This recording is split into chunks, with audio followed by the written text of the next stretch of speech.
Today we're talking with Scott Davenport, mortgage broker with C2 Financial, about mortgage assistance, which can provide relief to homeowners who are really struggling right now to make a mortgage payment due to the impact of the coronavirus and having a reduced income or even a job loss.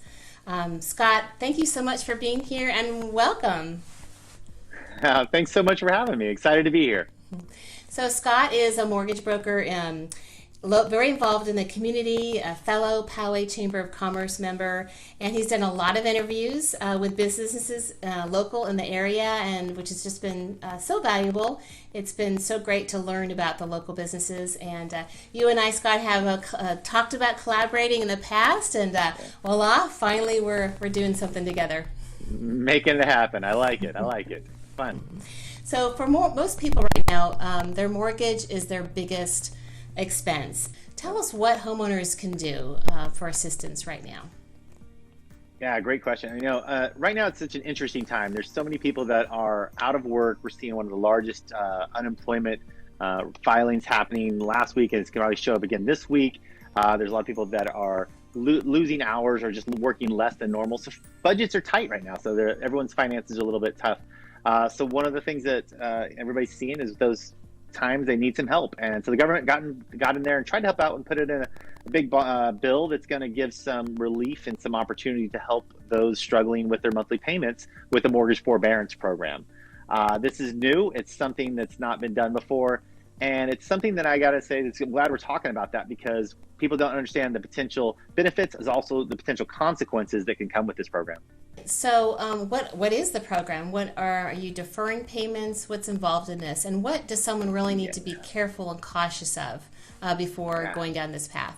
The mortgage program is something that it's given by Fannie Mae and Freddie Mac are the basis for probably about 50% of the loans that are out there right now. Everybody that has a loan, about 50% are owned by Fannie Mae and Freddie Mac. But they're servicers, right? So Bank of America, Chase, Wells, all kinds of those are servicing companies that are taking the monthly payments. So they're allowing people that are in need to apply for mortgage forbearance, which is not a deferral, not a stopping of your payments. Basically, it's putting off your payments until you're in a better position. So the good part is, if you are financially in a position you need help, you can apply, and you need to go directly to your bank's website or your servicer's website. You can apply to actually see if you can qualify for that. It's taking a little bit of time right now, and they're saying you're really not going to be approved and to skip a payment until potentially July. So maybe a little time before you even get to officially skip a payment. So you need to keep making those payments until then, so you don't get any type of late payments show up on the credit report. Even if you are approved, not everybody's going to get approved for sure. If you can afford your monthly payment, if you've got money in savings, they're not going to approve you. But if you are in a financial position, you may get it approved. And if you get approved, there's different ways that are getting approved right now. So not everybody's getting approved for the same thing they say. This is all still fresh and new. We're trying to learn how it goes. But some of the things you have to be careful for is people potentially could get themselves into trouble with this, where maybe they're in trouble now and they've got a need for it and they get qualified for this forbearance, where they're going to push all these payments back, let's say for 3 months. At that end of the 3 months, there's a few things that could happen. Is they could ask for all those payments due at a lump sum. They could spread out those payments over 6 to 12 months, where next 6 to 12 months, you're going to have a larger payment than what you're used to making due. And the third option is one most people are hoping for, which not a lot of people are getting, is they're going to push the payment to the end of the loan. But with that, what we don't know is they're not going to report you late, but they're going to show on your credit report potentially that you've been modified or you've had a forbearance reported. And then you may not qualify for another mortgage for 3 to 6 years, like previously when people had short sales and modifications done. And what about refinancing? What kind of options are there? Yeah, so that's a good option right now for someone who is working, who has a job. Maybe they're in a position they want to look and see, maybe I need some relief and I need to pull out some cash. Maybe after this is kind of settled down, they've racked up a lot of credit card debt.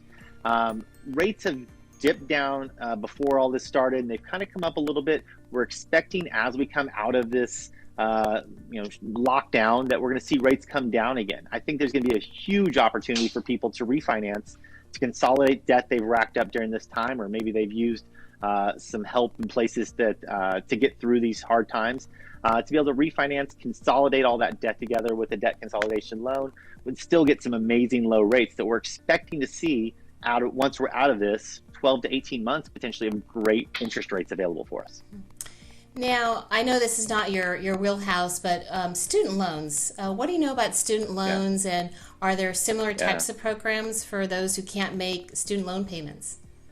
Yeah, I'm glad you asked. Actually, someone just asked me about this. So I did a little research on this, and it's interesting. There is a student loan. Basically, they're going to be stopping collecting interest for about 3 months on student loans. You have to have a student loan that is federally owned. So if you have a private student loan, it's not going to count. So again, you have to go to studentaid.org. If you go to their website, you can actually apply to make sure, and it's really actually a pretty simple process. They're more forgiving there than most other places, especially they feel more confident they want to keep those payments coming up. So those ones where they just basically stop collecting interest. You can continue making a payment if you want, or you can just wait until it's back up and running in 3 months and then go back to your payments. So that one is a little bit more forgiving as far as options, but the best thing to do is start at studentaid.org and learn some information, see what you can qualify for. So Scott, if someone wants to apply for this mortgage forbearance program, where do they do that? Yeah, great question. So one of the things I want to reiterate is, first and foremost, if you can make your monthly payment, keep making your as much as you can. That's going to be your best option, number one. Even if it's tight, you're going to be better off in the long run. If you can't, though, the first thing you need to do is go directly to your servicer. So your servicer is who you make your monthly payment to. If it's someone like PennyMac or UWM or Chase or Wells Fargo, whoever you make the monthly payment to right now, you'll need to go to their website. Every servicer right now should have something on their website to give you an option to apply for the forbearance. The forbearance process is going to require you sending in documentation that shows you have either been laid off, that your job hours have been cut, and that you don't have any assets to basically continue making your payments. And then it's taken, from what I'm hearing, about 30 days to review and see if you get approved. So keep making your monthly payments as much as you can while you're in the application process, and then find out from there if the forbearance they give you is even worth going for, if it's even going to benefit you, or if it's going to put you more of a hole down the road. And then I just wanted to mention too, to anyone watching, that there has been a Facebook group set up where links to all these resources will be provided. Poway/RB/Scripps Ranch COVID-19 support.